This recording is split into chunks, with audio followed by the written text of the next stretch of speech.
ballet, it's not about jumping and turning right away. It's an inner balance that you have to develop.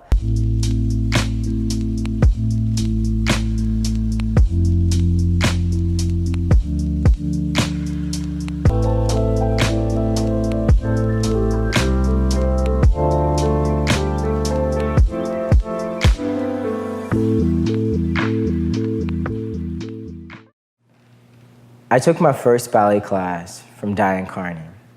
Ballet is a predominantly white sport, art form.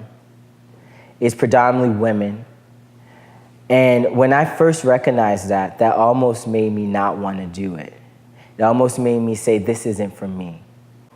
Once I realized the discipline it took to be in ballet, I loved ballet. I kind of loved the idea that I could be just as disciplined as a football player and still execute that same sense of drive through classical ballet. There's nothing better than doing something so pure and so elegant, but still be so hardcore. That's the kind of stuff that drives me in this art form. It's the athleticism in ballet. Never in a million years did I think something like ballet would take me to France, Germany, Poland, Luxembourg, Bulgaria, Canada. You know, I always knew I would travel the world, but I didn't know that something as small as ballet could do that. And I'm so grateful for that because of this love for ballet, I was able to see the world. I was able to share my gift with people who didn't speak the same language as me. And then it also made me realize where I came from was so unique. Being from New Orleans, after seeing the world, you realize, oh wow, New Orleans is a unique place in its own. You know, even being in France, I thought, I still rather New Orleans.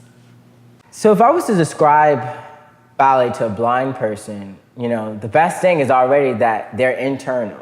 I have to close my eyes in order to feel where my center of gravity is or where the weight is, because that's where it starts, you know. In ballet, it's not about jumping and turning right away. It's an inner balance that you have to develop. So for a blind person, this is great because they don't have the visual to keep balance. They will have to sense their core, and that is the essence of ballet. So the biggest question I get asked all the time is, when did you start dancing? How did you start dancing? When did you know you were a dancer? I find that question to be interesting because it was a universal, this happening because this happened kind of experience. It wasn't a calculated choice. It wasn't like, today I'm gonna be a dancer and this is gonna be my life.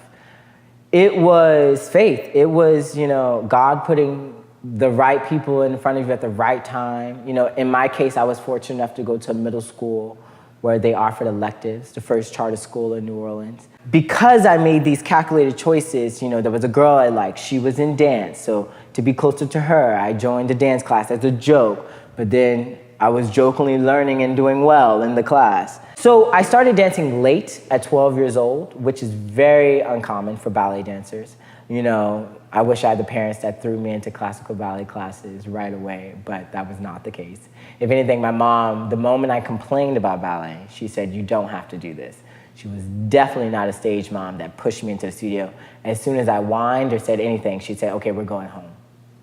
Probably the biggest sacrifice I made to pursue what I love to do, which is to be a dancer and to dance ballet, is leaving my family. I think, in ballet, you have to leave the nest sooner. 16, I was already going to boarding school for ballet. And it was a culture shock to me, never leaving New Orleans and then being in this place that's called New England, which is like Boston and Natick, and being around all these kids who come from such different backgrounds than me, and not being able to be near my grandma or my mom or my sister or my cousins for comfort. I think the sacrifice for me was not being able to see the rest of my family grow into the adults that they are. So it was kind of like I was with them when I was a kid, and then I came back and I was an adult. And I moved back to New Orleans because I wanted that connection back. I wanted to know my family. I wanted to know when people's birthdays were.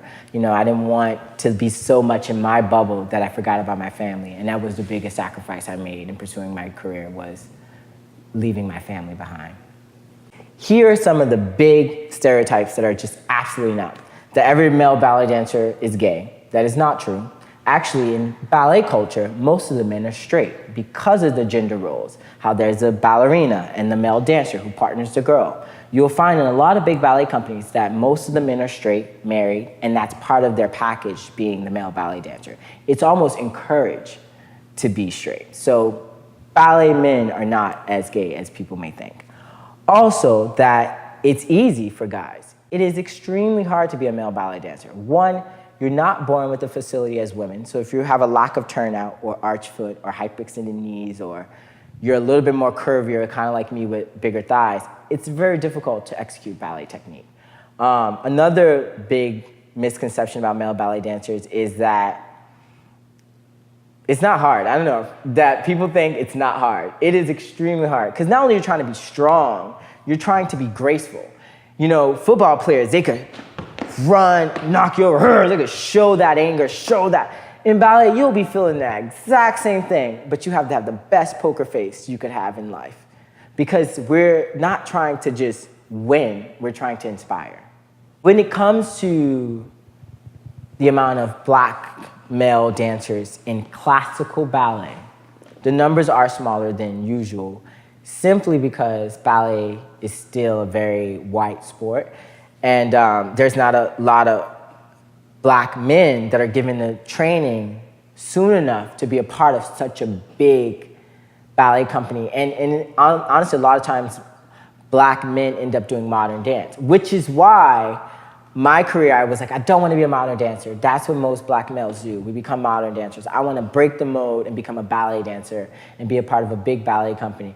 But it's just still a difficult world for black male dancers to be in these ballet companies, just as much as it's difficult for black female dancers. There are companies that cater to black ballet dancers, but there's only one really, and that's doing well. And a couple now are starting to evolve, but the movement for blacks in dance is still ongoing and strong, especially when it comes to classical ballet. In my career right now, I definitely am pursuing acting as well as dancing. I never thought that would be something I would want to do, but it seems to me that acting has always been inside of me. It's always what I wanted to do. And I think the next platform, I would love to star in a movie where I can be a dancer and an actor, both at the same time. That's the next platform for me. Right now, at this moment, I'm contracted with the Marigny Opera Ballet. We do a full season during a year where we have 4 productions, and we rehearse for like 2 months before each production. And it's basically choreographer comes in, creates a whole ballet, and then we sell tickets and perform. And I'm also doing a lot of commercial things, like you know, I just worked on this Adidas Spec commercial. I just shot this movie with Garrett Bradley through American Rhapsody, silent film, great experience I would never take back. But right now, I'm all over the place. Honestly, I'm at the point in my career where I'm saying yes to everything. I'm doing everything. I'm not saying no to anything, and I'm trying to rock every boat by getting myself out of my comfort zone and continuing to grow as an artist, and not just the artist who do ballet. For me, what's next is an ongoing investigation on how I can continue to inspire other people through what I love. And again, I'm saying yes to everything, and I'm hoping that the next thing in my life, production-wise or project-wise, takes me to a level that I'm able to inspire on grander audiences and grander levels, and to continue to travel. We live now in a world where the goal is to make you feel like I am booked and busy. That is true, but there's a lot of work that I'm putting in times and hours, and finding auditions, finding out by classes, figuring out how I can arrange for projects to happen. I am my own company manager. And if the best way to tell people is that when you're on the rise of doing what you love to do, you have to love it so much that you're able to be your company manager, your physical therapist, your assistant, your mental coach, your life coach, your main motivator, And I think those are the secret ingredients into me pursuing that next step. It's constantly one penny in the bank, one penny. And I think I always tell my students that forward is forward, no matter what speed you're going. If there was ever something that I would want people to take from me or to, use as a thing to be inspired by, is that don't be afraid to do anything different.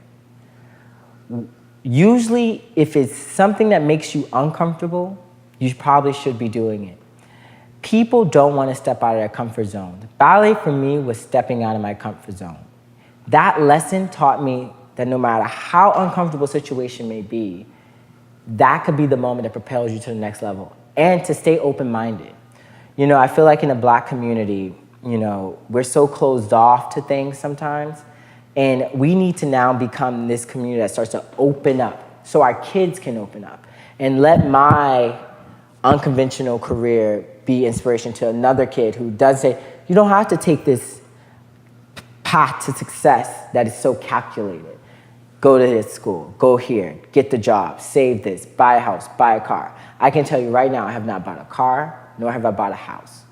My investments in my life right now is only to my career and my passion for what I love. That's the sacrifice you make, and I say, don't focus on the material things yet.